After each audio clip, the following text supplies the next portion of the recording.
All right, everybody. Hello and welcome to the webinar today. Happy Friday to everyone out there. We made it to the end of the week. It is almost mice down, drinks up time. So give yourself a pat on the back for making it thus far. Now, I am extremely excited. I'm here with Big Beat today, and we have a loaded webinar for you. Loaded webinar. So as Steve said in the chat, go ahead and throw your questions in there. We will get to all of them as we can. If we miss them during the presentation, we will circle back and close the loop at the end of the presentation. Also, be sure to stick around to the end. I got word here that Big Beat is going to do a Santa impression and has a surprise for all of us. So let's make sure you stick around to the very end of the webinar. Without further ado, let's get going. Stephen, how are you doing today? I'm good, Ryan. How are you today? I'm doing really good. I'm really excited for this one. This is one of my favorites. Let me go ahead and get rid of this, this screen here and load up Pro. All right, so what we're going to be covering today is our webinar today is going to be how you, the user, can profit from the news. And so the first thing that we should cover here is how do we get the news? And you'll see here right from the Pro screen, all of these tools are designed to help bring the news together and show you different trading opportunities. So obviously the heart of our program is going to be the news feed. That's where you actually see the news post. The news feed is totally customizable so that you can see what is important to you and then filter out the noise of the stuff that you don't want. You're also not limited to one. So if you want to have a filtered one and an unfiltered one, you are totally able to do that. We're going to go over the details tool, why that's important, how it can be important in your research, and how it can help deliver the news to you in a digestible way. We're going to cover the squawk tool. We have one of our squawkers here to talk about it live. And we're also going to cover the signals tool, how that can help you, and then also cover the chat, which is exploding. I think it's okay to say that. So, Steve, did I miss anything on the intro there? No, I think you got them all. All right, let's dive right in. So the first thing that we're going to do is we are going to talk about the news feed. I'm going to explain what it is, how it works, and then Steve is going to give you some color about how you can use it and how you can adapt it to your trading style. So first things first here, I went ahead and I added a news feed to a blank workspace. And you can see right here, this is what we call a default news feed. And what we mean by that, if I click on the sources button at the top of the newsfeed, you will see the two default sources are enabled, Benzinga Signals and Benzinga Wire. Now, in terms of getting the news, you have several different options here, okay? So you have several different sources. Obviously, the aforementioned Benzinga sources, but also FX Street Crypto, Juji Press, partner links, press releases, and an SEC feed to give you form filings right from the Edgar database. So the news feed is the tool that brings all of the news together. And then the thought process is here is now you can filter away what you don't need to concentrate on what you do need. So in addition to the sources, you can also filter by categories, which are outlined right here. We're going to dive into this in some more depth shortly. You can also filter by sectors, and you can filter by a watch list. So if you have a particular type of stock that you have a watch list for, you can go ahead and apply that to the news feed and then only see news about those particular stories. We'll talk a little bit more about watch lists later in the presentation. Stephen has gone to great lengths to help out all of those in the Zinger community with creating and using watch lists. So Steve, right away there, why don't you go ahead and take us into a deeper dive about how you use the news feed and how you process news on a daily basis. Well, thanks, Ryan. You know, I think I always say this a long time that my trading ideas are always built around a thesis and a sector. So I always say, right now, I have said in the past that the biotech sector was going to be hot. It was super white hot, and now it's slowing down. And what we want to do is we want to rotate into sectors. So I'm always interested in the sector section of newsfeed. So whatever the next sector I think is hot is where I usually trade, try to change it within the sectors. So if you can show them, Ryan, how to change and add a sector to the newsfeed, that would be great. Absolutely. So as Steve mentioned, sectors is one of the buttons right here at the top. As I mentioned before, when you click on this, it'll bring up the filters menu, which shows you all of the different filters from the sources to the categories. Sectors is one of them here. So Steve, did you want me to just click on healthcare? Ryan, I have been saying healthcare for a long time, and what am I saying now? I think it's back to the uh, basic materials. I All right. think that we're going to be looking at a trade deal pretty soon. I think Kudlow was on today. He was saying trade deal, trade deal, trade deal. It's close. While we have kind of been a little disillusioned by all the Trump tweets and everything, I think that maybe a deal might be getting a little bit closer. So if that's the case, then biotechs will be pulling back. As you know, the ASH conference is in Orlando this weekend for biotech, so probably sell the news is about to be in effect. Now, to find out those things, Ryan, I also do a few other things within it. And as you can see, Ryan, we color them. Is that correct? Colored which? The sectors or the sources? Sectors, sources, anything. You can show them how to color things. So as Steve is mentioning, when you actually have the filters broken out here, you can color different things so that they're easier to spot. Now, when it comes to actual sectors, that does not have the color code available on it. The color code that Stephen is referring to is actually on the sources. And this is a very, very important point because you can actually see, like for example, let me go ahead and make signals blue and wire purple. Now what you can do is when you're actually in your newsfeed, without even having to read the line, you can see and determine where these are coming from. And one of the first things that we should do is we should explain the difference here between Benzinga signals and Benzinga wire, and then we can finish the example by talking about the press releases source and the SEC source. So you can see here that the Benzinga signals, these are going to be things like an option sweep or a block trade. So you can see right here, there is a number of different option sweeps and a block trade right here at the top. Those are coming in through the signal source. Those I have colored in blue here, so I know that this is not necessarily a news article, but rather this is a signal. This is something that happened in the market that I'm being alerted to in real time. The purple, on the other hand, is the Benzinga wire, and as you can see, these are different news stories. In some of them, if you click on it, there might not be anything else in there, and in others, there may be an accompanying story to go along with it. Of course, while I'm trying to find it, it's going to be very difficult to find, but it's because I have the sector filter on. Let me go ahead and turn your basic materials sector off. Excuse me for a sec, Stephen. And of course, I'm still going to struggle to find one here. Here we go. So when you click on one, when there's more content to be read, when there's something else that needs to be explained besides just the headline, if you actually click on that story, it will expand it so that you can read it right in line in your newsfeed. So that's definitely a way that you can help filter by coloring your different sources. Now, the other thing that I wanted to mention really quickly here before I turn it back over to Stephen, I learned from Stephen actually, coloring the press releases and the SEC stores is an incredibly valuable tool because they each release different information. Now, we color press releases brown for paper because they're a press release, and we color the SEC green for money because everyone likes money, and that's the way Stephen did it, and it works really, really well. So as you can see here, when I add these other sources in, now we have what looks like a child's box of crayons because we have colors all over the place. And as you get more of a feeling of how these things work together, you'll be able to look at the news feed, know exactly where a story is coming from before you even finish reading the line, just because of the color coding. So that is an option for you. So sorry about the long-winded demonstration there, Stephen. I love it. Take it over again.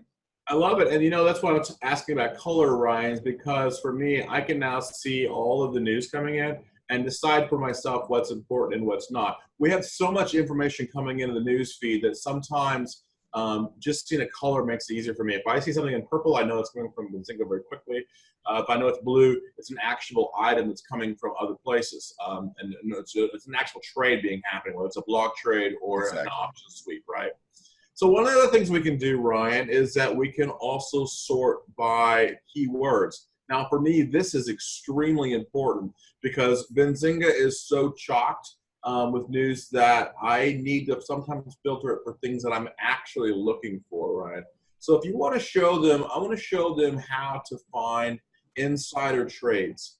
Now, Brian, this is exactly the things that I create a new workspace for, so that I can just see all of these insider trades coming through.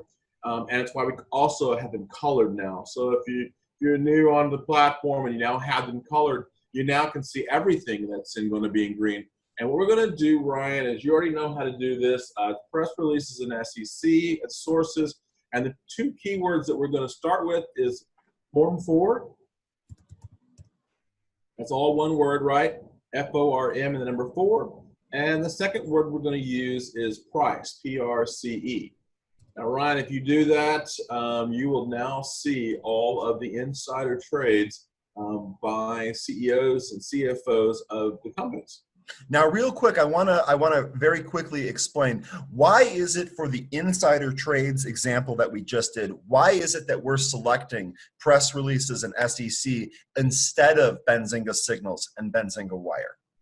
And the reason being, Ryan, is I want to see the news as it happens from the SEC. And sometimes the SEC can be slow, so I want to see the press release also from the company itself.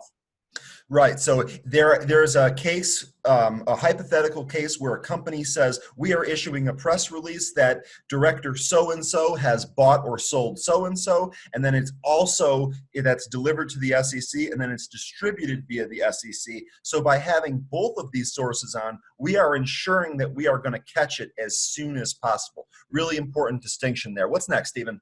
And you know, Ryan, all the things that we're talking about are in the help desk of how to set these up. So if you don't get them today, not a problem. We have them in the help desk, and Ryan and I are here to help you also find them. The next one, Ryan, that I want to talk about is going to be option sweep, my favorite options, right? So right. How to do that, Ryan?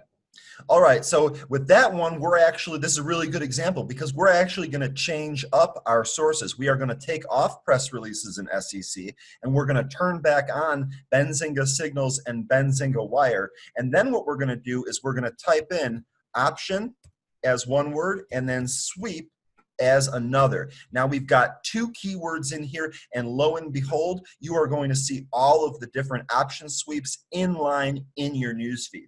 And really quickly, as I mentioned at the beginning of this, I said that there's no limit to news feeds that you can have. So if you like this example about the option sweeps, but you also really like the example of the SEC insider trades, there's nothing stopping you from adding another news feed to the exact same workspace, and then really quickly separating these two, turning on the correct sources. We're going to go ahead and type in your Form 4 and price keyword. And now, instead of having to deal with all of this information jammed into one newsfeed, I actually have one side by side. And because we've colored the sources a little bit differently, it's easy for my brain to remember exactly what it is that I did. I know that I have the SEC feed coming in on the right because of the green code. I know that it's looking for Form 4s, which are insider transactions. And I know on the left side, because of the color, I'm looking at the option sweep. So this would be a case where if something matched up and happened at the same time, boy, that might be a big indicator for you that something's going on. So go ahead, Steve. Sorry about the. When I'm looking for a big option plays, the number that I'm looking for is the number in parentheses. Now, we do have a video on how to read the option line, and I see that we have a question about nearing the bid or the ask. We can go into we have gone into detail on several videos already about this, and we have an actual a blurb of how to read this. So I'm going to have Ryan eventually put that in there into the chat for you guys, copy and paste that in there. I'll do it right now, Stephen. Thank you, sir. So they'll see that. But what I want to point out is the number that's in parentheses. The bigger that number means the bigger the route it takes in order to fill that. Think of it like this. You're coming to grandma's house with a bunch of gifts, and you need to disperse them all the places, and you got to get them all out.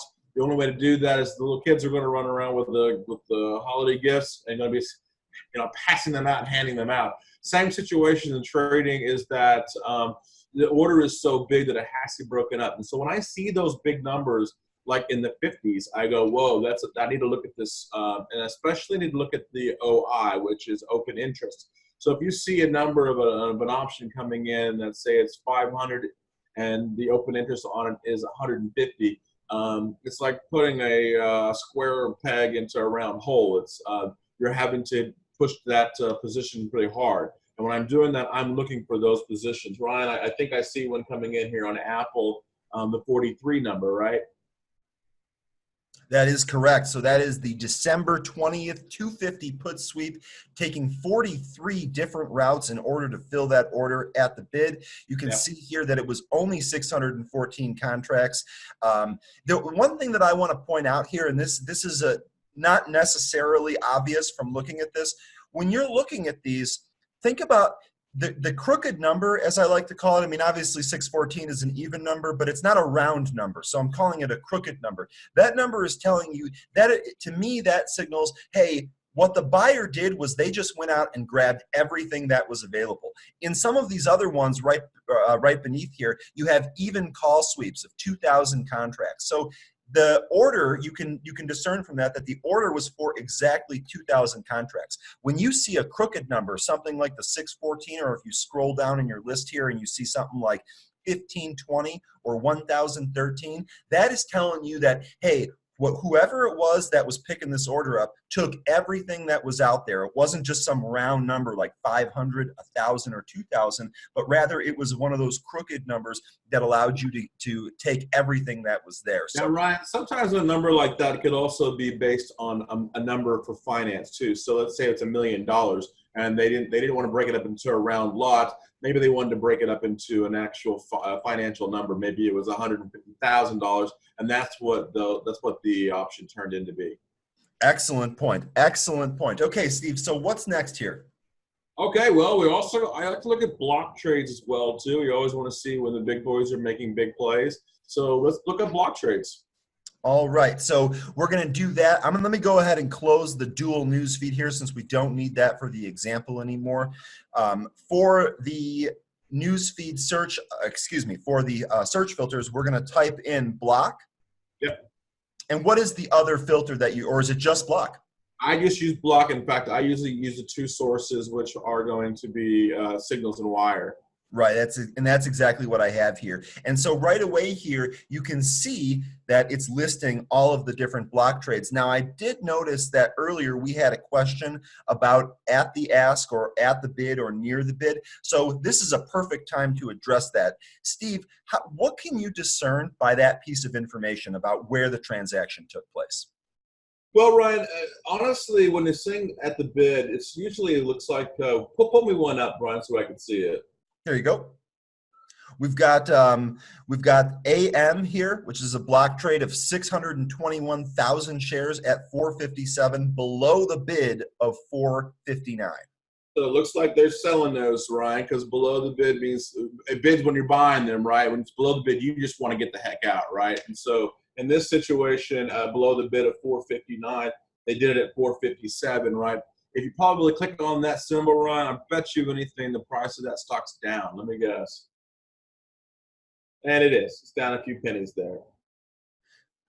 It absolutely was earlier. It looks like it's traded up a little bit now, but you're absolutely right. It was down earlier, and that's when that block came in. So really good point here. And then the same is true for at the ask. So we've got another one here, ticker ERIC, which is actually a company that I'm not familiar with. 2.5 million shares at the ask of 923.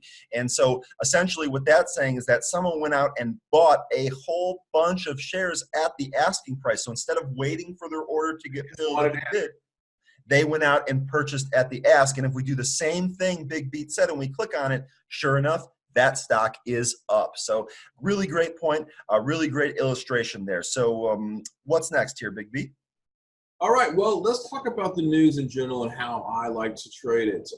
Honestly, I always want to keep the one thing within the news feed that's very important to me. I like to keep it as close as I possibly can. Now, if you pull up a news feed, for me, Ryan, I'm going to tell you exactly how I set up my news feed on my own platform that I physically trade off of, okay? So, Ryan, it's the three sources that I use. You know what they are, Ryan? I'm pretty sure that's going to be the signals, the wire, and the press releases. That's right. And the reason we don't do SEC on my own personal news feed is because, quite frankly, if I want to see the SEC filing, I want to create an Edgar page.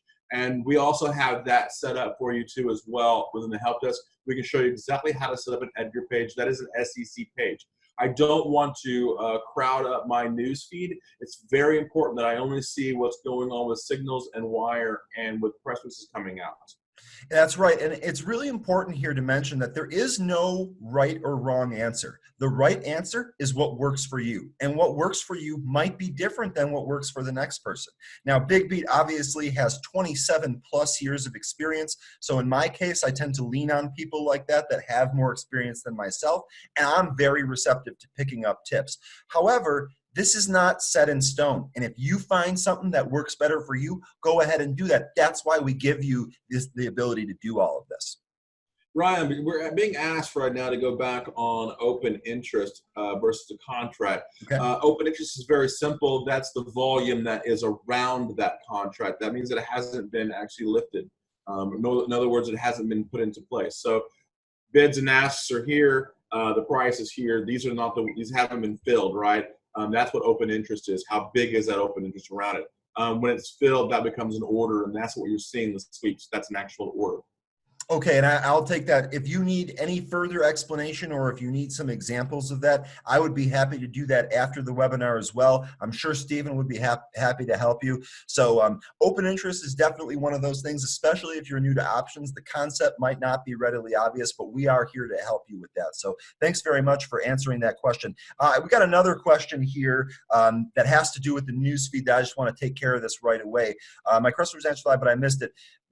Is there a way to filter news coming in by price range, volume, etc.? Really great question. As of right now, there is actually no way to say, I only want to see news stories for stocks between $1 and $10. This is actually something that is in the development pipeline, but not available at this time. However, there is quite a good workaround for that. You can actually create a watch list or use one of the pre-created watch lists that Stephen and I are going to talk about in a little bit later here, and you can actually filter your newsfeed by that watch list. So for example, let's say you were looking for stocks that were between $1 and $10, and you had a watch list comprised of a couple hundred stocks that are between $1 and $10. You can actually apply that watch list, and I'll demonstrate it here really, really quickly for you. Just click on watch list, select whichever watch list it is that you want, and then your news feed will only show you news posts from that stock. So there is a workaround temporarily. We are looking to add this in the future. Great question, Josh. Really appreciate it. Stephen, what's next here? That's a very good question from him. I do it all the time. If I'm looking for penny stocks, I go to the screener and I'll screen up for just penny stocks and I'll rip that down for a watch list. That's a very good thing. And while we're at it, if there's anybody that wants a watch list built, let us know. I'm happy to build them for you. I'm ready to do that work for you guys. You don't have to actually recreate the wheel, as I always say. All right. Sounds good. Now, we do have another question here. It's going to take a bit of a segue, but I think you and I can take care of it real quick here. So Karsten is asking, is it possible to display news such as NFP or other economic news? So, Stephen, do you have any tips on that? I'd be happy to demonstrate it while you're discussing. I know exactly how I do this for economic news. It's very simple. In the keyword, you put SPY for the SPY. And I'll tell you why we do that and how we do that. It's because the news desk, our personal news desk, whenever there's a macro situation going on, we always tag it with the SPY. Now, Stephen, how about the sources in this example? Do we want to have press releases on? Do we want to have it off? If you're using macroeconomic data, that's your pivot point. Yeah, you definitely want to have Signals, Wire, and press releases. Obviously, the FCC won't be making those changes, won't be doing the Trump tweets. Right, of course not. So here we go. So we did exactly as you said. We filtered it by SPY, and then we can see here that this is exactly some of that macro news that you were talking about earlier. So Karsten, I hope that answers your question for you. So Steve, what's next here? I have another question, Ryan. Can you believe that? I absolutely can. You make yourself available. The questions will come.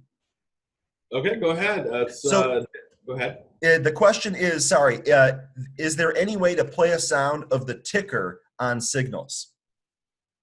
So what you're asking here is there any way to play a sound specific to a ticker? And the way that the sound alerts work are actually category based. So there isn't specific ticker alerts that you can set up. This is also something that is in the development pipeline, which is a little bit further down the road. However, the alert system that we do have now is based on categories. So what I mean by that is, let's take one here. All right, so I clicked on one of these stories that we see here in these filtered results, and you'll notice right here at the bottom that you have several tags: general, global, news, and politics. And what these do is some of these tags correspond to your different categories. So you'll see here when I open up the categories list, politics is not one of the categories, but news is. And the reason is here is that we're trying to put as many tags on it as possible so that you can identify what that piece of news is. In this particular case, the one that corresponds to the category is the news function. So if I wanted to have a sound alert play for any time something is posted as news, what I would do is I would click on the bell icon in the upper right corner of the platform. This brings up your alerts menu. And then what you would do is you would find the corresponding category and select the sound that you want to hear for that category. The result of this means that anytime a news post is posted in that category, you are going to hear that audible alert. So hopefully that answers your question. Great questions. Keep them coming. Steve, what's next here? Are you ready to go into the watch list? We've been talking about the watch list for a while now. Let's just dive into it. Well, let's show them how to import them and how to use them. I'll show them how to use them. All right, so what we're going to do here first, I'm actually going to leave, well, we can close the news feed here for this example. Go ahead and open the watch list tool. And then I'm also going to open a details tool. So you can see here that I have the main, I call this the main watch list. These are stocks that I like to know what's going on every single day. But in the case of the example here, what we're going to do is we're actually going to import one of the pre-built watch lists. Steve, did you have a particular watch list you wanted me to import, or can I just go any way that if you'd like to go the way you want, but I will tell you that I have been pretty hot on the REITs. So have we put a REITs one in yet? All right, I believe that we have. Let me see. I do not have a REITs added to my list. This was a perfect example. So what we're going to do is the first step number one is I'm going to create the new watch list. And as Steve said, we are going to put in REITs here. So I've gone ahead and typed that in. Real estate investment trust, excuse me, it is REIT. Then I'm going to go ahead and hit create watch list. Now that that watch list is created, it's blank. So here comes the hard part, adding all of the different tickers to the watch list. But this is the part that Stephen has made very easy for you. What I'm going to do is I'm going to click on the help icon in the upper right corner. It's right next to the bell that we just spoke about. And then I'm going to click visit help site. That's going to take you right to our help site. There's a link with Info right to the help site, and all of these pre-built watch lists are at the very bottom of the menu. You can scroll down and click on it, or you can actually search for the name of the watch list up here in the search bar. You could even type in watch list and it will load that as well. What I'm going to do is I'm going to go ahead and click on watch list. It's going to load up the watch list page. Big Beat had mentioned that we were looking for REITs. So what I'm going to do is I'm actually going to type that in my search, and sure enough, watch list, REITs, dividend 5%, market cap of $2 billion. So we're going to go ahead and click on that. Now, this process couldn't be any easier. We give you instructions in every one of these to show you how to do this in case you forget. But basically what you're going to do is just go ahead and click on the image of the watch list. It's going to download that watch list in a CSV file, bottom left-hand corner of your browser. And what you want to do then is just go ahead and open that. In this case, I have Excel. It's important to know that this will work with other spreadsheet programs that you might have, like OpenOffice or LibreOffice. The choice is yours. Now, once I have this open, you'll see just a list of tickers in here. What I'm going to do is select all of these tickers.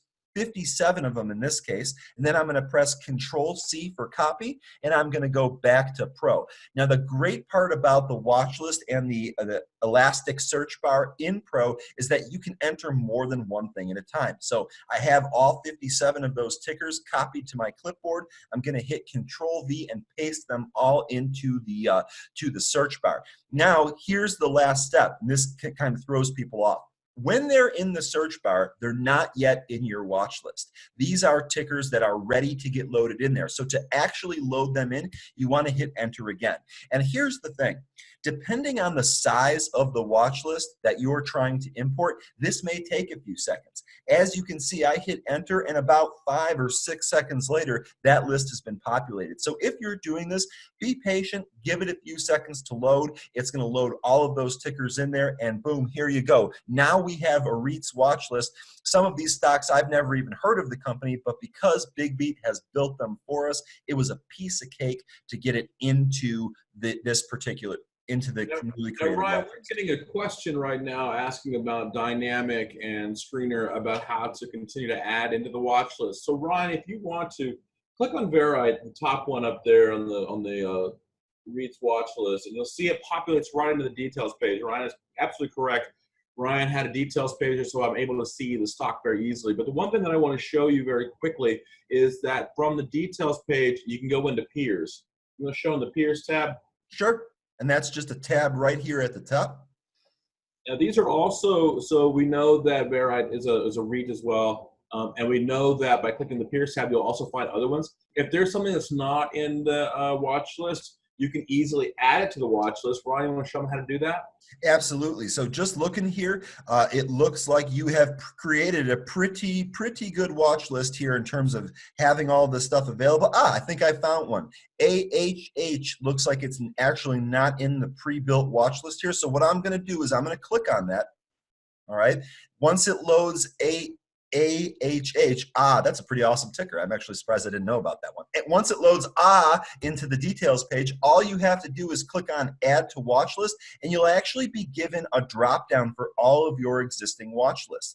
If the stock is already on one of your watch lists, you will actually see a check mark to the left of the watch list indicating, hey, this stock has already been added to this watch list. Now, in this case, we didn't have it in REITs, so I'm going to go ahead and select REITs at the bottom. All right, and now you can see it is in fact added to the REITs watch list. Here it is, AHH. We did it. And you can also sort by symbol in alphabetical too, so if you want to see it by alphabetical. And that would have been much easier considering I was adding an letter stock to the actual watch list. Nice. In my watch list, Ryan, I always sort by change percent for the day. Yep, and I'm so accustomed to doing that, that's where I had it at. So there we go. They are both sorted by change percent now. Now, if you do trade, if you're out there and you trade fast stocks, moving stocks, you can also sort it by volume, which I also like to do. All right, so the key takeaway here is that any of these column headers are going to be sortable, and you can click on them multiple times for ascending, descending, or no sorting. So you've got 3 different options in those cases. So this is really great, Big Beat. I have actually been using these watch lists myself since you've created them. I've handed them out to a number of customers. Way to go. Keep at it. Again, this is a really helpful tool because I'm a big technology trader. I like technology stocks in general, and I have my favorites, but occasionally you'll forget about one of those tech stocks or a stock that you're not necessarily following all of the time. By having pre-built watch lists, you can actually import those in, and you may be able to see the forest through the trees, if you will. And Ryan, can you also show them how to copy and paste if they want to create their own watch list out of a watch list? Absolutely, I can. So the watch list actually works exactly like a spreadsheet. And in fact, so does the peers tab. So you can see here that you can grab a column of tickers. So let's say, for example, I actually did not load in Big Beat's watch list, but I did know about Armada Hoffler Properties. All I would have to do is click on the peers tab.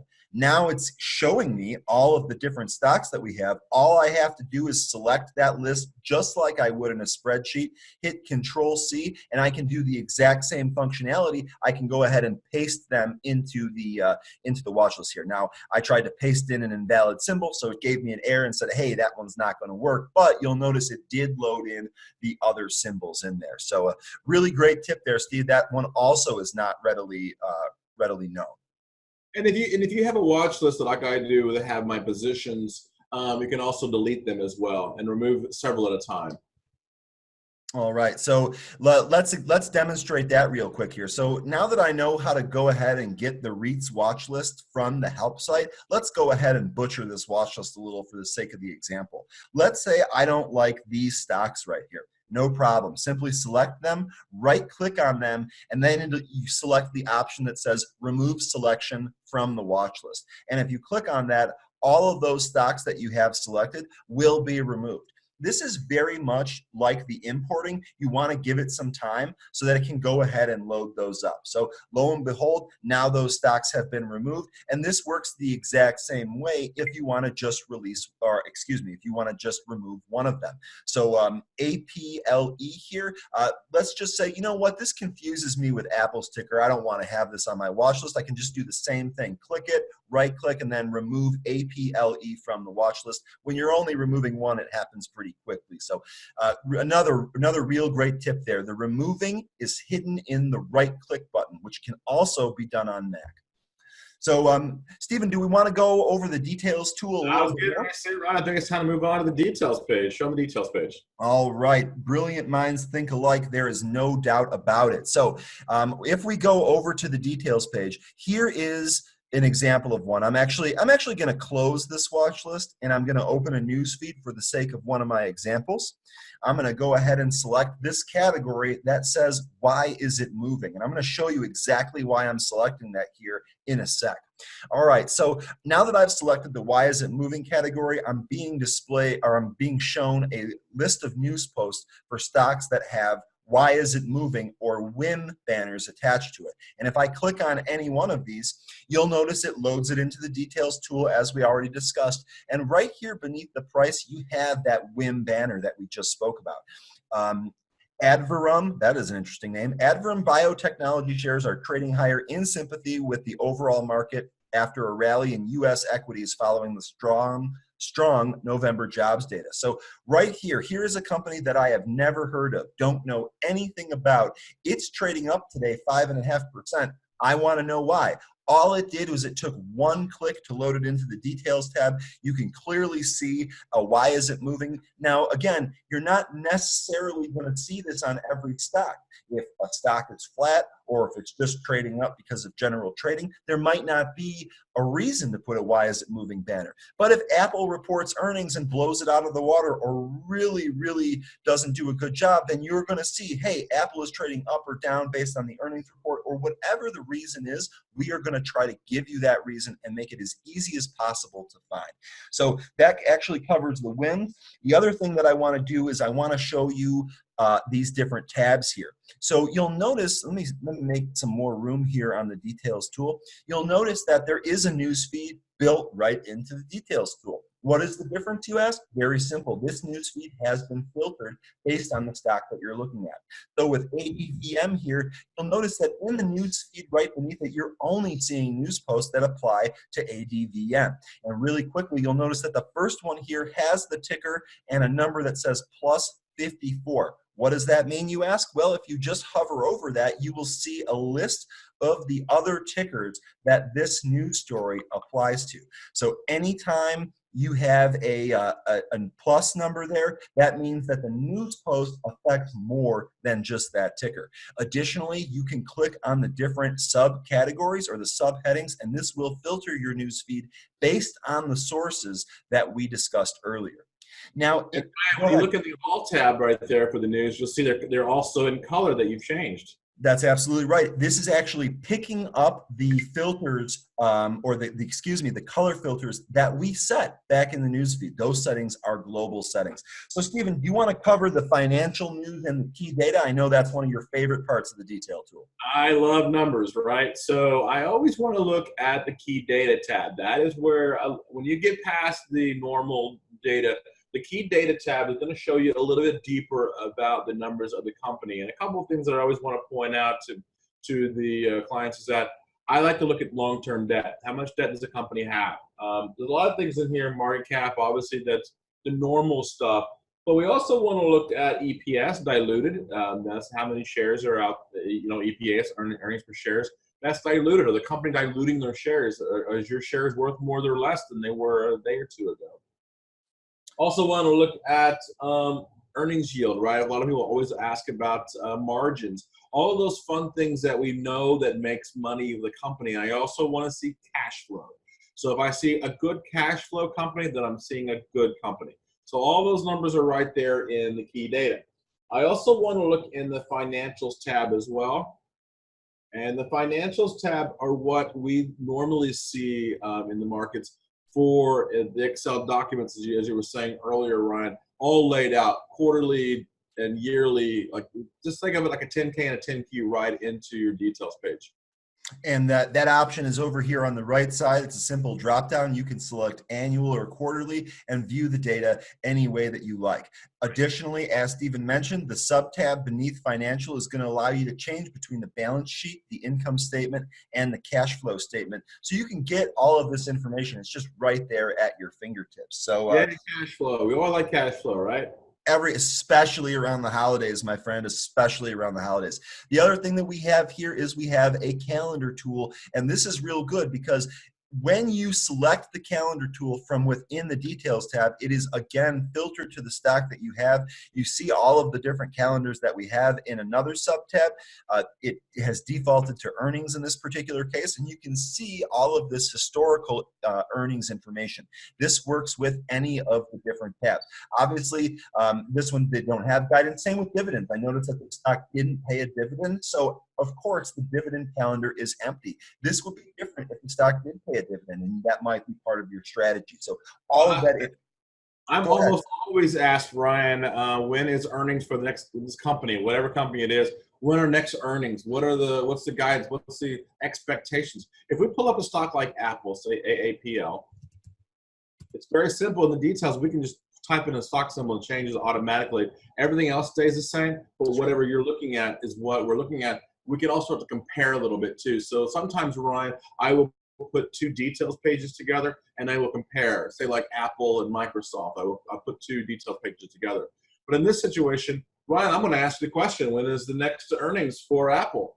Well, just by looking at the calendar here, I can look at this top row here. It looks like the next earning date is going to be on January 28th of 2020. Now, I'm really glad that you asked me about that, because something else to point out here is the confirmed column. In this particular case, this earnings report has not yet been confirmed to Benzinga. We actually will reach out to these companies, and if they either respond to us or issue a press release confirming their release date, we then update our calendar accordingly. So in the case of the January report, this is a report that our algorithm is figuring out based on prior reports. When the company confirms that to us or via a press release, we will update it in the calendar. So, and it will also tell you what period it's for, and it'll give you those numbers when they are available. So this is a really, really helpful tool for kind of planning out what's ahead of you. Now, it looks like that covers it for the details page. Did you have anything else? Did I miss anything else? Right, we're being asked about warrant information. That's very simple. Two things there. Number one is, yes, we do have warrant. The prices are in there and your details page. So if you typed in the ticker symbol with a W with a warrant, they're also there. And Ryan, if you'll go pull up a news feed really quickly as well, we'll also pull up, all you got to do is type in the keyword warrant. All right, so I've got a news feed here. Remember, it's going to be with the default sources. We're going to type in the keyword that Stephen was mentioning. I, of course, got to spell it correctly. Oh, yes, Josh. Josh is asking about the warrant info in the 10Q. Actually, even better than that, Josh, we actually have the SEC filings for you. So if you Can you show them how to do that, Ryan? How to pull up an SEC filing? Absolutely. So real quick here, we're going to go ahead and nix these other tools. I'm going to go ahead and pull up the news feed. Then I'm going to change the source from Benzinga Signal and Wires to the aforementioned sources from before, press releases and SEC. And now what we wanted to, did you want me to type warrant in as the keyword here? Steve? Josh is asking, he was hoping it would be pulled out, so I had less to scroll through. Man, me too. I wish I was an algo myself, Josh. Unfortunately, no, we don't have an algo for that yet. But it's very simple. If you look in the 10Q, so you can type in those. But at this point, we do not have for that right now. You know what, though, Josh? That actually brings up a really good point. Let me quickly jump tracks here and show you. We build out Benzinga Pro based on what customers are looking for. So if you ever come across this situation where you're asking for something and we don't have it, this is exactly how you should handle that. In the upper right corner, next to the alert bell that we covered and next to the link to the help desk that we covered, is an exclamation point in a thought bubble. And if you click on that, this brings you to the simplified send feedback form. Go ahead and type in your name, type in your email address, and then type in what it is that you want to see. The key here is to be as specific as possible. And as you just saw when you asked that question, Steve and I inferred it a different way than you asked. So if you have something that you really want to see, go ahead and let us know. Tell us what it is that you want and be as specific as possible so that we can try and implement that for you. If we need more information, you will likely be hearing from me as I will reach out to follow up with you. So really great point. I'm actually glad that we didn't have that available so that I could show you how to request that going forward. Now, are we done with the details tab? Can we move on? I think we should go on and talk about more news. Let's talk about how we get even more news. All right. So it looks to me like we should probably talk about the squawk function. What do you think, Stephen? Let's talk about squawk. All right, so I'm going to start you off with Squawk, but then I'm going to turn it over to the squawker himself to fill in the gaps, if you will. The Squawk tool is an audio feed that reads news as it happens. So what that means is when you enable it, that doesn't mean you're going to have someone reading a novel. You're not going to be hearing Tolstoy reading War and Peace or anything throughout the entire day. What you're going to hear is news as it breaks. Okay, so if Apple releases earnings, you'll hear that as that data is made public. If Trump tweets something that is potentially going to move the market up or down, then we're going to read that for you because that has an actual effect on the market, and we want you to have that as soon as possible. So let me show you how this works. The squawk icon is on the left-hand menu pane of Benzinga Pro, and all you have to do is mouse over it. When you mouse over it, the little menu shoots out and you have several options in here. The blue button is the play button. The mute button obviously mutes it. And then the volume slider allows you to control the squawk only volume within your browser.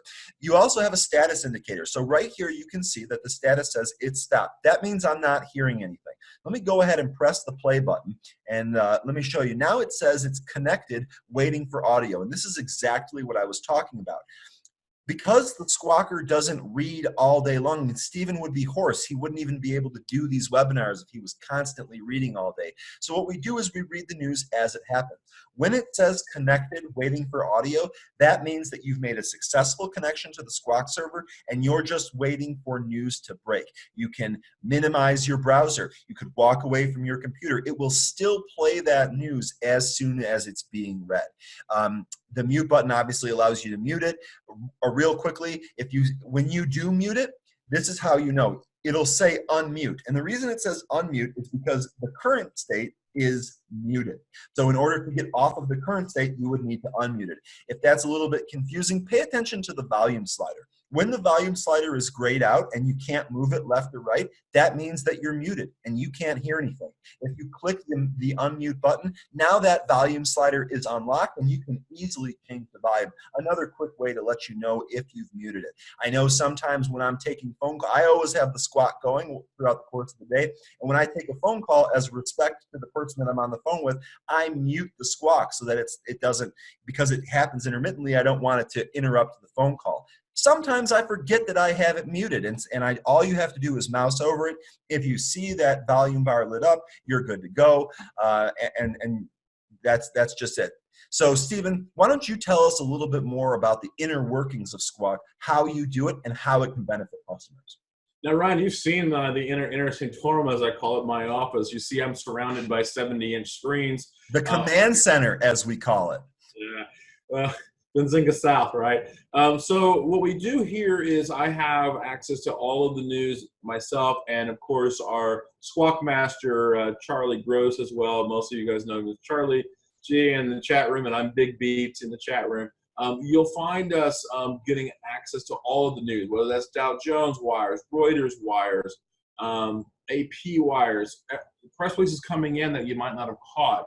We have all of that data coming into us at one time, and it's sent to us in a format that an algo may or may not be able to read. And so we're doing is trying to get you that news as fast as possible. And what happens is when we are reading it to you or we're giving it to you, and a lot of times I'm digesting it from a big long line into a readable and understandable, and most importantly, a tradable verbiage. I want you to actually get the gist of the line. So sometimes an algo misreads a line, right? And the algos get it wrong. And what we want to do is that Charlie and I have been trading a very long time. We've been in the markets a long time. There we go. 28 years, actually. You'll find that I know how to digest all that information, the big line, and put it into a small line and make it into an actual tradable, actionable item. So, but that's very important to us that you hear it the way that it's supposed to come across. Because I see headlines all the time, and sometimes the headlines don't even match up to the actual news item. That's really great. I forgive me, but I was actually reading a question as you were finishing that thought. And if you don't mind, I want to quickly answer that question. We have a question here. Does the block trade show dark pool trades which are not reported on the exchange? No, the block trade does not report dark pool trades. We do not have dark pool data. That is something that we are looking into, but we have no definitive answer one way or another at this time. Great question, though. Really appreciate it. And another really quick question here. Hoping you could add an intraday alert when custom SMA settings cross, such as the 5-day SMA crossing the 9-day SMA. Anonymous attendee, you are requesting something that many, many people are requesting. This is absolutely something that we are looking to doing in the future. Right now, that is not an available option, and the reason is because when Benzinga Pro was being built, we started with the news end of it. As we've built the program up, we are incorporating other tools like screeners and scanners, things that would allow you to do the cross that you're speaking of. So this is absolutely something we are looking to adding. We are also looking to redo the alert system to give you more flexibility, to make it easier for you to hear and remember the alerts that you get. Keep your eyes peeled. This will be coming in the future. It is not available right now. Another great question. So Stephen, sorry for interrupting there. I just wanted to knock those out real quick. All right, I think that's pretty much it for Squawk. It's pretty straightforward. Squawk is pretty straightforward. I will say I did have a question here from Josh saying it doesn't seem to keep talking unless he leaves the browser tab in the forefront of his computer. Josh, there are a lot of different computer settings that may be causing that. I did go ahead and link the Squawk troubleshooting flow chart that we have available on the help site that we discussed. Go ahead and go through that flow chart, see if that resolves your issue. But keep in mind, because you're running this in a browser, you're often going to be constrained by global browser settings. If you have your browser tab muted, it doesn't matter what you have the Squawk volume set to, you're not going to hear it. So make sure that you go through those options. I know some of them are hidden. Someone else in the household might set different settings than you. Whatever the case may be, make sure that you check out your browser settings. That is the most common problem with Squawk, is browser settings that are set up incorrectly. I've tried to create a document to help you with that, but definitely double check that. So Stephen, I think you're right. I think that does actually cover the Squawk. If you have any questions about the Squawk, you can always reach out to me. I would be happy to assist you in any way that I can. Now, Stephen, I'm moving right along here. I wanted to go over the signals tool. This is something that I use throughout the course of the day to find new trading ideas. I'm going to go ahead and load it up here. and I'm going to briefly show you what's available, and then I'm going to have Stephen give you a little bit more color on those options. So right here, I've loaded up the signals tool, and you will see that by default, price spike is selected. These are the different signals that we have in Pro. Price spike, option activity, block trades, as we've kind of already shown you in a newsfeed setting, halt and resume, opening gap, and then highs and lows settings. And if you click on highs and lows, you have several different options here, and I really briefly want to cover these. Session high, this is a super chatty signal that requires a lot of data. So if your computer is not the newest or your connection is not great, this signal will absolutely bog you down, because what this is doing is reporting each time a stock makes a session high. And let's say a stock is trading up and has a whole bunch of bids in under 3 or 4 seconds and creates new highs that are even only a penny or a fraction of a penny higher, this signal is going to go off, and it's going to, and if you have a noise associated with that, you're going to be pulling your hair out. So what we did is we actually created a slightly more filtered signal called the day high series. And what this does is anytime a stock makes 3 consecutive new highs in a really short amount of time, it alerts you to it. And the idea here is to kind of tone down some of the noise on your signals tool so that this information is more digestible. That may not be something that you need in your trading plan. It's completely up to you. Again, no wrong answers. 52-week high, this is very simple. If a stock makes a new 52-week high, it alerts you to that. That signal is not very chatty at all. Now, lows is exactly the same as highs, except therefore the lows. So the same thing that I just explained on the high side also applies to the low side. So Stephen, I was hoping that you could give us some more color about the rest of these signals and then how you use them on a daily basis. That's right, Ryan. As you know, Signals is one of my favorite widgets on the platform. What's cool about Signals is that it's giving you in real time trades that are happening around the markets. For me, the way that I have mine set up, it's actually in the bottom right-hand corner of my my front page, my main page, as I call it. Now, Ryan, for me, I have everything checked. I have price spike, option activity, block trade, halt and resume, opening gap, and highs and lows checked. For me, Ryan, I have 52-week high and 52-week lows checked. I really only want to see those in the middle of the day, and that's because usually when a stock hits a 52-week high, they're going to continue to go on up, right? If they hit a 52-week low, they're usually going to go down even more, right? So that's what I'm always looking for that. When, like you said earlier, Ryan, whenever you have a session high, it usually clogs up my my view of the market. Right. Now, one of the things that I do love about Signals is, unlike the newsfeed, Signals also includes ETFs. So the SPY, the QQQs, as you can see, Ryan, right now, the QQQs have new signals coming in, option activities. We don't have that with newsfeed, only with Signals. So you need to get option activity with your with the platform when you purchase it. You need to make sure that you have option activity checked. Now, the other thing that I want to talk about here, Ryan, is the filters. All right. So as Big Beat mentioned, there is a filter menu at the top of the signal page. And when you click on that filter menu, you have several different filters that you can add. So the first one here is the security. So sometimes I get asked, hey, can I go back in time and see all of the different option alerts for a stock like Apple?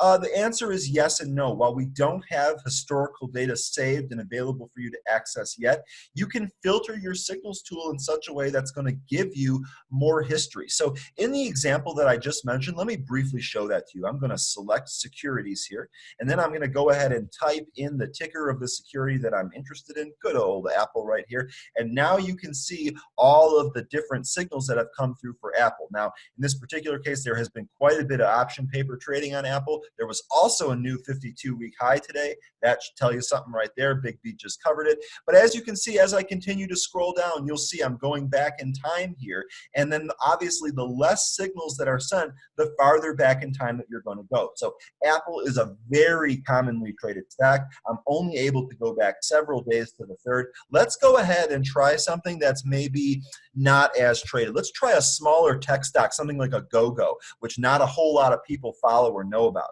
Right here, you can see that because there's not many signals for this particular name, I'm actually able to go back to the 12th of September.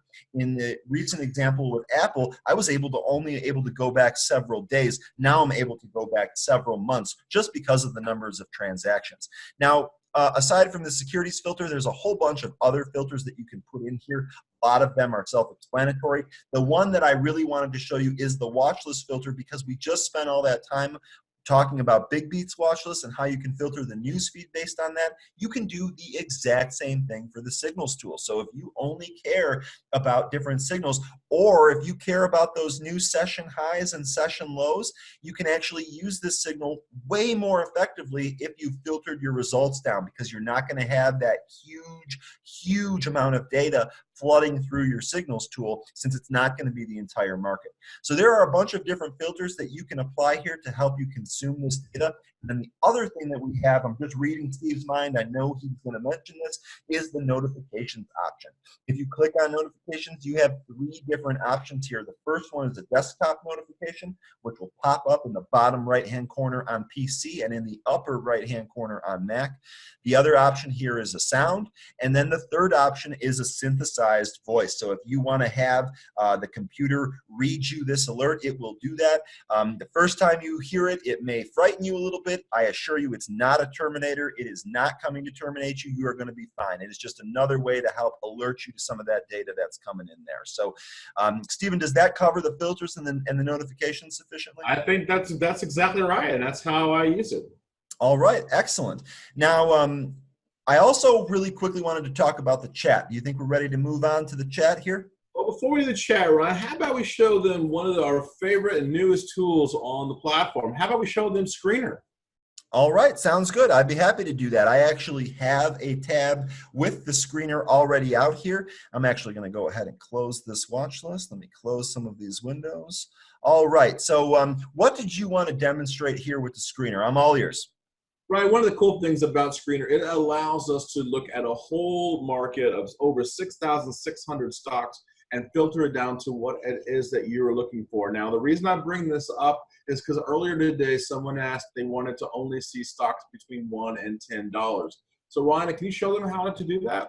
Sure. So it just so happens that I happen to have a price filter of $1 to $10 already populated there. So I'm just going to quickly redo that. I'm going to highlight over the field, click the little eraser on the right-hand side. That clears out any filters that I may have. Notice that the screener updates dynamically. And then what I'm going to do is I'm going to go ahead and place that filter on there. Now, we recently updated the screener to have some more presets to help guide you depending on what it is that you're looking for here. So you can select one of the presets, but $1 to $10 is actually not one of the presets that are in there. Oh, excuse me. Yes, it is. 1 to 10 is a preset that's in here, but I'm not going to select that because we also do have the custom option.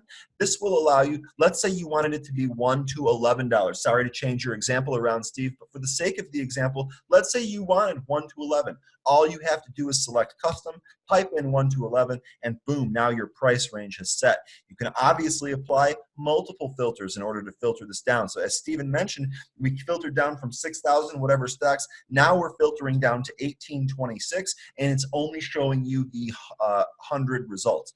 Real quickly, because I know this is going to be a question and I'm going to head it off at the pass here. We are looking to allow you to get more than 100 results. One of the things that we'd like to be able to do is have you download that in a CSV file in case you want to do any other type of manipulating of that data within a spreadsheet. So that is also coming, but right now you're only going to see the top 100 results. So Stephen, did you want me to put any other filters on this, or are we good here? I think that's cool about this sort of Screener is that we're able to whittle down to what we're looking for. And we're talking about it right now. We're talking about the reach and that kind of thing. One of the things that I also think we can look at is cash flow, right? And margin, profit margin. So, Ryan, it doesn't look like all of your columns are filled in there. There are more columns than just the ones you have.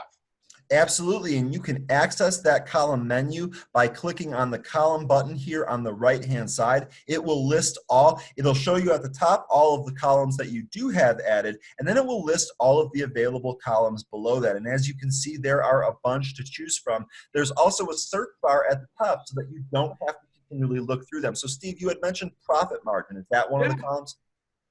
So let me go ahead and start typing that in here. And sure enough, when I do that, I'm going to select profit. I'm going to do net profit margin. We don't need the restated one. We're just going to do the regular profit margin.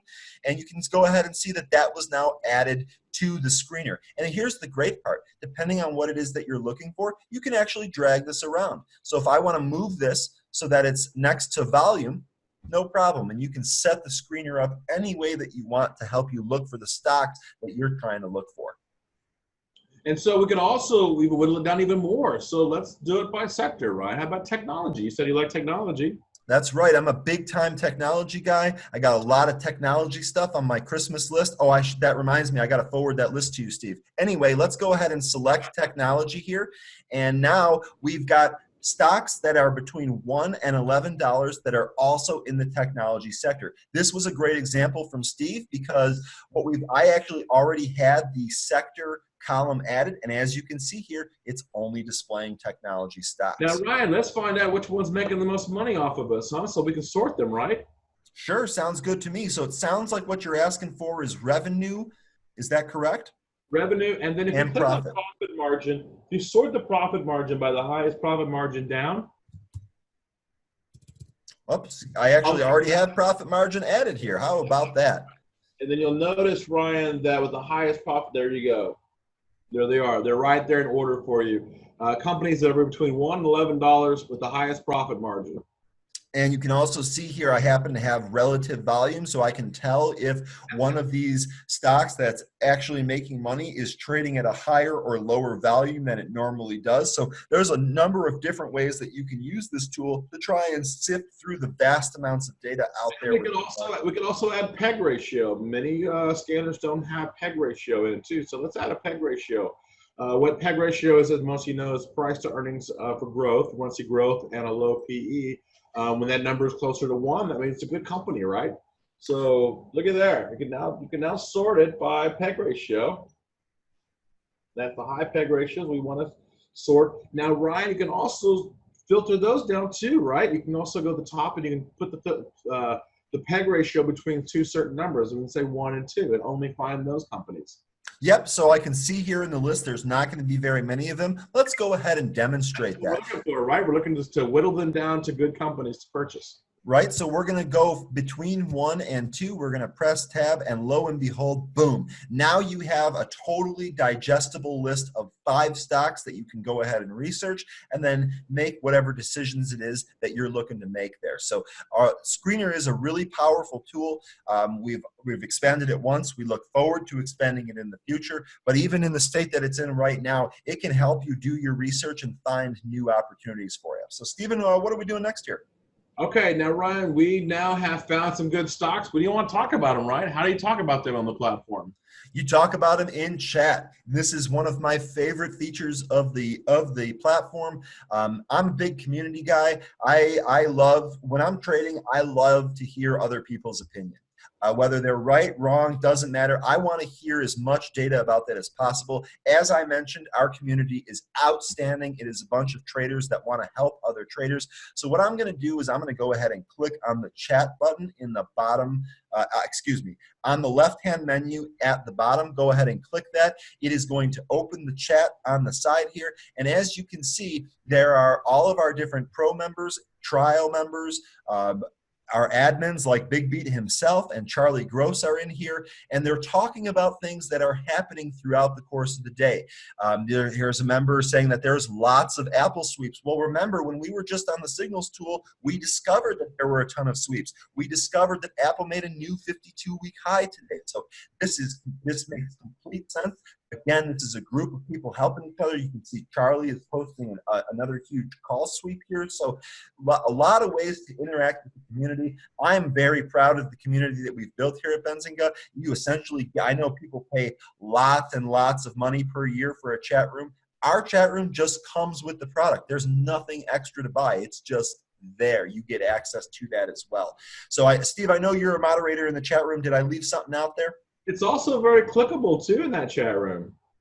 It's very clickable. So what Steven's talking about is a ticker. So you can see here that there is a ticker listed. If I click on that, it will load that ticker up in the details tool. And I don't know if you caught that. I actually didn't have details added but the program was smart enough to open it up and then load it in there. So in this particular case, one of our veteran chat members here, Alert, is mentioning Quran, and I want to know what's going on with Cron. All I have to do is click on that ticker. Boom, loads you up the chart there, which I have set for 1 day so I can see what it's doing today, making a nice little pattern there. Looks like it's trying to break a resistance line here towards the top, or actually just did. And just at a glance, I've already kind of figured something out. Again, I've got the news feed here, so I can see if there's anything going in here. Looks like this particular stock might have been primed for a short squeeze. So it looks like there's a number of things that you can discern simply by clicking that. But as I mentioned, the community here at Benzinga is great, and Steve and I are both a part of that community. So any other pro tips there, Steve? No, I think that's pretty good, Ryan. All right. Now, we really want to encourage people to join the chat. Please be part of the community. As always, be nice to one another. It's the holidays. Let's save the chat for making each other money and being a nice communal place to help one another out.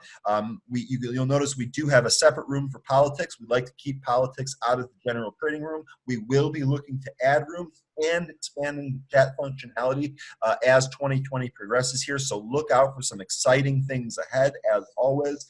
And so Steve, I think that pretty much covers it for how to use the platform to do the news. I know we ran over here a little bit. I want to be respectful of our viewers' time, but I know that you've got one last thing that you want to do. So take it away.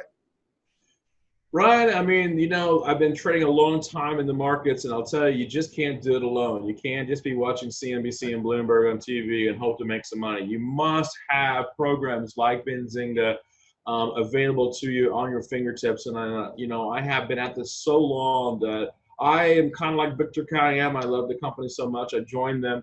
I know you were both also a member of Benzinga before you joined, and to be a part of this family is something very exciting to me. And I'm very happy to be here at Benzinga. And I want to always be able to give that to other people as much as we possibly can. And in this situation, Ryan, I've been talking about how holiday retail sales have been and are going to be very good.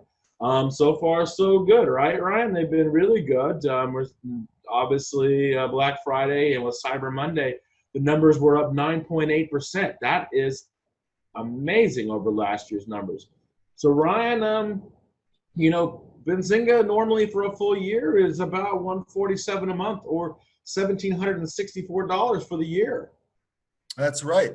That's right. And we do offer, if you buy the annual plan, we give you a bit of a discount because you're buying the full year up front. That actually knocks it down to $1,404. Were you going to do some more chopping down there, Big B? All right. For the next 12 hours, I'm just going to give it away for 12 hours. How about $842? Ryan, that's almost 50% off of the yearly rate.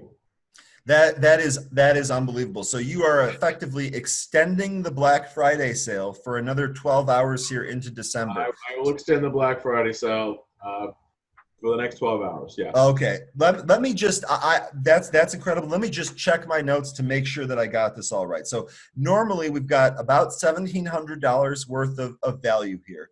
We offer that at a discount of $1,404. You are now offering that for nearly 50% off. You're now offering that for about $850, $842. Did I get that right? Yeah, that's right, Ryan. Okay, and it looks like you said you had something else in your that you were going to throw in here. What, you've already done quite a bit. What else are we throwing in here, Steve? More? All right, I'll tell you what. I love the options play on Signal so much. I will give that away too with the platform if you buy the annual. So if you get the annual subscription at nearly 50% off, you're also going to throw in options activity, which checks notes, comes to $178 annual value. You're just going to throw that in. Okay, so that's really awesome. I really encourage people to take advantage of this. I might have to cut you off here before you give the company and the building away. You still need to eat too here. That's awesome. Extending Black Friday, huge sale, including options action. The next 12 hours only. What a deal. What a deal. You know what, Ryan? I'll do it right now. that I give the traders 15 minutes of my time, personal That's time. right. I will call them on a one-on-one basis. Ryan, I'm gonna tell you right now, I love talking to other traders so much that the first two people who sign up for an annual subscription right now, if you sign up for an annual subscription, you put in that Black Friday 40 coupon in there, I will give you not 15 minutes of my time, but the next two people who sign up for it right now, I will give them 1 full hour of my time. Wow, you're a full hour one-on-one with Big Beat himself. I can only do the first two. That's it. But Okay, okay. There you have it, guys. That is probably the best. Thank you for not giving the building away. I appreciate that. But thank you. That is a huge savings, options activity created, and some professional one-on-one help. I mean, I don't think you can beat that. I really don't think you can beat that. That's absolutely phenomenal. Let me just go through the chat and make sure that we have no outstanding questions. I know we covered quite a bit. I just want to make sure that everyone has their question answered. If you have any more, go ahead and throw them in here. We will get to them as much as we can. How do you filter a ticker with description? Like you can do for newsfeed? How do you pick out so many alerts of SPY or similar like Apple that you mentioned? Okay, so you can filter the newsfeed or the details. Well, it's not really filtering it in the details tool, but you can filter the newsfeed simply by typing the ticker in at the top. So let me go ahead and get rid of this signals tool. Let me go ahead and add back a newsfeed. So you can see here, now I've got all of this different news. Let's say I only wanted news for Apple. All you would have to do is type the ticker in at the top, make sure that you're selecting the symbol. When Apple is highlighted there, look at this. Your news feed is all Apple news. So how do you do the same thing for signals? Great question. Let me go ahead and nix the news feed, go back into signals here. All right, so let's turn all of these back on. Okay, so now we've got all of these different signals here, but we only want to see them for one stock. So I'm going to go ahead and click on the filters button. I'm going to click add the filter, and then I'm going to click on securities. In securities, I'm going to go ahead and type in the stock itself. In this case, for the example, it is Apple. And now you are seeing all of the different signals here for Apple. How do you add the description? Well, remember here, the description is different. So when you're in the signals tool, the description is actually describing the signal itself. So in the case of an option activity, it's going to tell you what the expiration is, what the strike price is, the different routes that Stephen had mentioned for the particular sweep, how many contracts, the OI, and then what the stock was actually trading at when that option sweep went through. So there's several, depending on what tool you're in, will depend on what the description actually explains.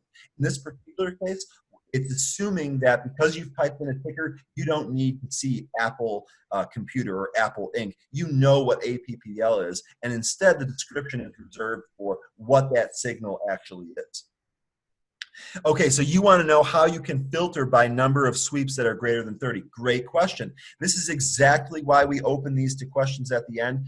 That is an excellent, excellent question. This is something that we've been requested a number of times. We do not have the ability yet to filter the option signal based on those different parameters. This is something that we are going to be doing as soon as possible. We want to allow you to filter by the routes. We also want you to be able to filter by total transaction cost, number of contracts, all of those good things. So, Chris, great question. I'm so glad that you asked that because so many other people have asked that. This is a project that, yeah, one of the reasons that this isn't available yet is because this is a project that has to be thought out. We don't want to institute this haphazardly and not have one of the options or have one of the filters return incorrect results. This is one of those big ones where we are really going to do our best to make sure that it is full featured and exactly what you are looking for. Stay tuned. That is coming. It is not available at this time. Now, let me keep going through here and making sure that I've got all of these questions. So the other question here was very similar. Can you filter based on puts or calls? Right now you can't. But again, in the future, we are looking to do that. So great questions. I really love all the different questions that we've had here. Looking through some of these questions. Is it possible?